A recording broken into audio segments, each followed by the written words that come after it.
As we discussed in section 4 of the guide, direct modeling tools can't be used on procedural meshes. If you want to use direct modeling tools, you'll need to freeze the procedural mesh. Modo offers a few options for freezing a mesh item that uses procedural mesh operations. And in this video, I'd like to quickly show a few of these options.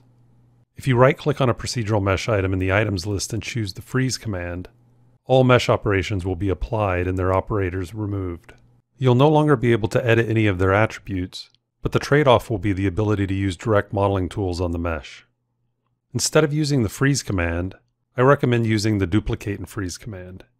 This option creates a new mesh item that contains the results of the freeze command, but keeps the original procedural mesh item intact so you can still access the live mesh and all of its operators at a later time if needed. Another way of performing the same action is to simply select the geometry you'd like to work with, use the keyboard shortcut Ctrl-C to copy it to the clipboard, create a new mesh item, and then paste the geometry from the clipboard using the keyboard shortcut Ctrl-V. I prefer this method as I find it to be faster. It's also worth noting that you can freeze portions of a procedural stack to help consolidate it by right-clicking on an operator in the list and choosing Freeze. All previous operations will be applied to the base mesh and their operators removed from the stack.